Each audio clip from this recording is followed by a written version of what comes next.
반갑습니다.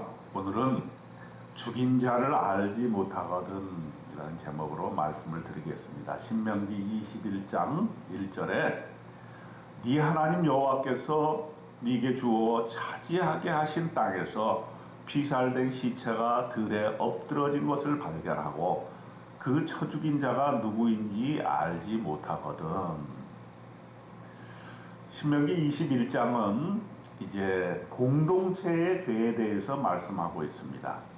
우리가 나 자신의 죄, 또 나에 관련된 것, 내 죄를 사하고 내 죄를 속량하는 그 문제도 중요하지만 우리는 혼자서만 사는 세상이 아닙니다. 그래서 주변에 이 사회에서, 공동체에서 지어진 죄에 대해서는 어떻게 할 것인가 하는 그 문제를 다루고 있습니다.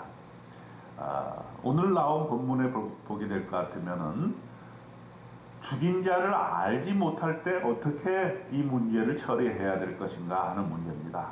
이럴 때는 장로들과 재판장들이 그 피살된 곳의 사방에 있는 성읍의 원근을 재서 그 피살된 곳에서 제일 가까운 성읍의 장로들이 나서라 하는 것이죠. 그래서 이 장로들은 어떻게 해야 되는가? 아직 부리지 아니하고 멍에를 매지 아니한 암송아지를 취합니다. 그리고 이 송아지를 물이 항상 흐르는 골짜기로 끌고 가서 그 골짜기에서 송아지의 목을 꺾어라. 이것이 바로 이제 누가 죽였는지 모르는 그 시체에 대한 하나의 문제 해결의 방법인 것입니다. 여기 보면은 신명기 21장 5절에 이렇게 나타납니다. 레위 자손 제사장들도 그리로 갈지니 그들은 네 하나님 여호와께서 택하사 자기를 섬기게 하시며 또 여호와의 이름으로 축복하게 하신 자라. 모든 소송과 모든 투쟁이 그들의 말대로 판결될 것이니라. 그래서 이 가까운 성읍의 모든 장로들이 그 골짜기에서 목을 꺾은 암송아지 위에 손을 씻으며 이렇게 선언을 해야 됩니다. 21장 7절로 8절에 나옵니다. 우리의 손이 이 피를 흘리지 아니하였고 우리의 눈이 이것을 보지도 못하였나이다. 여호와여, 주께서 속량하신 주의 백성 이스라엘을 사하시고 무죄한 피를 주의 백성 이스라엘 중에 머물러 두지 마옵소서 하면 그 피 흘린 죄가 사함을 받으리니. 이렇게 해서 무죄한 자의 피 흘린 죄를 너희 중에서 제하라고 이렇게 말씀하고 있습니다. 자, 이것이 도대체 무엇을 의미하는가? 이것은 역시 예수 그리스도께서 우리 일반 백성들의 죄를 사해 주신다는 사실을 이것을 예시하고 있는 것입니다. 이 송아지에게 죄를 전가하는 것처럼 우리의 모든 죄를 예수 그리스도에게로 전가함으로써 우리가 나뿐만 아니라 우리의 공동체의 죄도 죄사함을 받게 되고 문제 해결을 하게 된다는 것을 알게 되는 것입니다. 이렇게 함으로써 우리의 사는 공동체와 사회가 정화되고 깨끗하게 되는 그러한 놀라운 일들을 우리가 경험하게 될 것입니다. 그 다음 두 번째로는 무슨 내용이 나오냐 하면 여자 포로를 아내로 삼는 규정에 대해서 나옵니다. 이제 전쟁을 하면 포로가 생기잖아요. 그 중에 여자 포로가 있어요. 근데 여자가 아리따워요. 그래서 그를 아내를 삼고자 하면 어떻게 해야 되느냐, 그것을 얘기해 주고 있습니다. 그 머리를 밀고 손톱을 베고 포로의 의복을 벗고 네 집에서 살고 그 부모를 위하여 한 달 동안 애곡한 후에 아내로 삼아라 했습니다. 그리고 그 후에 그를 기뻐하지 아니하거든 마음대로 가게 해라. 그냥 가게 해라. 왜냐하면 종처럼 부려서는 안 된다는 거예요. 돈 받고 팔지 말아라고 그렇습니다. 예. 그래서 아무리 포로지만, 전쟁에서 패한 나라 백성이지만 그 포로의 인권, 특히 여인의 인권 생각해야 된다는 것을 말씀해 주고 있습니다. 그 다음 세 번째로는 장자의 상속권에 대해서 말하는데요. 지방 문제죠. 특히 그 재산 문제, 그것이 얼마나 예로부터 복잡한 문제였는가. 일전에 보니까 신문에 또 그런 얘기가 나와요. 큰 대기업에서 상속 재산 문제로 또 많이 다투고 있는 것을 우리가 보았습니다. 이것은 뭐 대기업이나 부자만의 문제가 아니라 모든 가족들의 문제이기도 하는 것입니다. 장자의 권리가 누구한테 있는가 하는 것이죠. 자, 이런 예를 듭니다. 두 아내가 있었어요. 하나는 사랑하는 아내이고 하나는 미워하는 아내이고. 그런데 둘 다 아들을 낳았어요.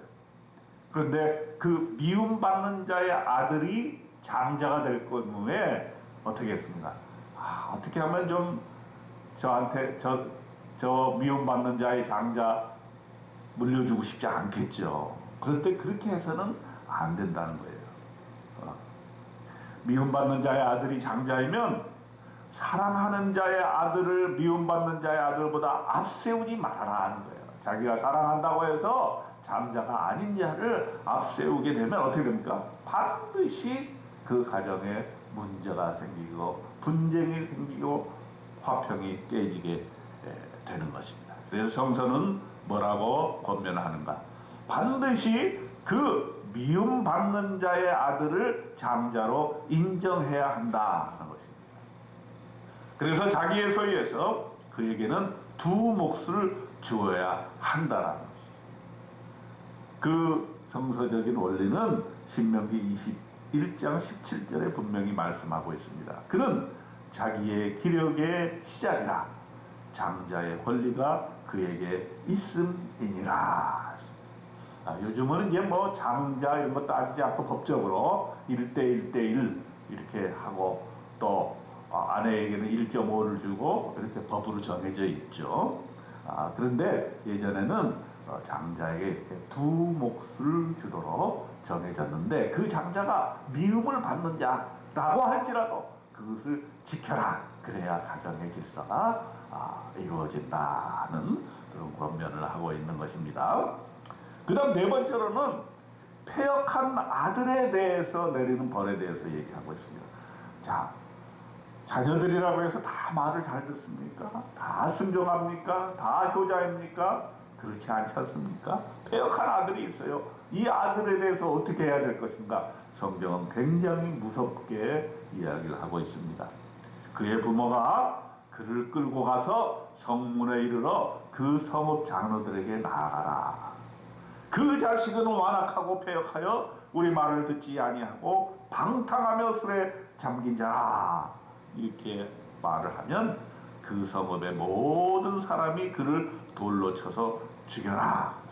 굉장히 무서운 얘기죠. 부모를 거역하는 자, 패역하는 자. 요즘 세상에도 이런 부모들이, 이런 가정들이 얼마나 많습니까? 특히 강남 쪽에는 말이죠. 말도 못하고 자식들한테 맞는 부모들이 너무너무 많다고 합니다. 참, 그래서 이렇게 패역한 아들, 자녀들에 대해서 이렇게 무섭게 징계하고 있는 하나님의 말씀을 우리가 보게 되는 것입니다. 그리고 기타 규정이 나옵니다. 사람이 만일 죽을 죄를 범함으로 네가 그를 죽여 나무 위에 달거든 그 시체를 나무 위에 밤새도록 두지 말고 그날에 장사하여야 한다. 왜냐하면 신명기 21장 23절에 보면은 나무에 달린 자는 하나님께 저주를 받았음이니라. 잘못을 저질러서 나무 위에 시체를 두게 되었을 때 밤새도록 두지 말고 그날에 바로 장사해라. 이런 구체적인 내용을 신명기 21장에서는 말씀하고 있습니다. 전체적으로 종합해 보면은 신명기 21장에서 우리에게 주시고자 하는 메시지는 다음과 같은 것이 아니겠습니까? 우리의 모든 개인의 죄와 사회 공동체의 죄와 또 가정에서 일어나는 모든 죄를 하나님께서는 엄밀하게 다루시기를 원하시며, 그러나 그 가장 큰 목적은 예수 그리스도로 말미암아 우리의 죄가 사함을 받게 된다는 것을 말하고 있습니다. 이 세상에 어떤 죄도 법으로나 징계로만 해결될 수 있는 죄가 없습니다. 오직 예수 그리스도의 피, 그의 대속의 죽음, 그리고 우리가 그로 인해서 구속함을 받게 되었을 때 우리는 깨끗하게 용서함을 받을 수 있는 것입니다. 그러므로 저의 죄도 예수 그리스도께서 용서하여 주시고 우리의 가정과 사회의 죄도 예수 그리스도의 피로 깨끗함을 받고 온전히 회복된 그런 가족 공동체, 우리 사회 공동체 모두가 되시기를 주님의 이름으로 축원드립니다. 아멘.